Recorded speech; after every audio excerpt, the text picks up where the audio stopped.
GV Prakash Kumar நடித்த bachelor படத்தின் மூலமா கதாநாயகியாக அறிமுகமானவங்க திவ்யா பாரதி.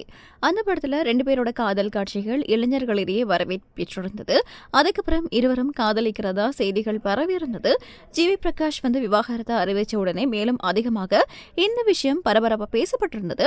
இந்த நிலையில இவங்க இருவரும் சேர்ந்து கிங்ஸ்டன் படத்தையும் நடித்திருக்கிறாங்க. இந்த படத்தை கமல் பிரகாஷ் இயக்கியிருக்கிறாரு. விரைவில் வெளியாகக்கூடிய இந்த படத்தினுடைய பத்திரிகையாளர் சந்திப்புல பங்கு பற்றிய ஜிவி பிரகாஷும் திவ்யா பாரதியும் இது குறித்து முதன்முறையா பகிர்ந்து கொண்டிருக்கிறாங்க.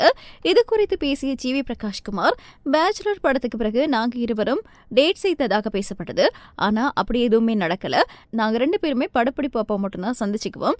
நாங்க சாதாரண நண்பர்கள் மட்டும்தான். 2 பேருமே எங்கேயுமே வெளியில சந்திக்கிறது கிடையாது அப்படின்னு சொல்லியிருந்தாரு.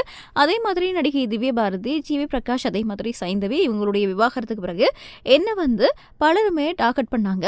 பெண்கள் அதிகமாக திட்டினதாகவும் அதையெல்லாம் கேட்குறப்போ ரொம்பவுமே கஷ்டமா இருந்துச்சு. நாங்கள் 2 பேருமே நல்ல நண்பர்கள் மட்டும்தான், இது தவிர வேற ஒன்றுமே இல்லை அப்படின்னு சொல்லி திவ்யா பாரதியும் சொல்லியிருக்கிறாங்க. இவங்க இந்த விஷயத்த பேசினதால இந்த விஷயத்துக்கு ஒரு முற்றுப்புள்ளி வைக்கப்பட்டிருக்கு அப்படின்றது முக்கியமான விஷயம்.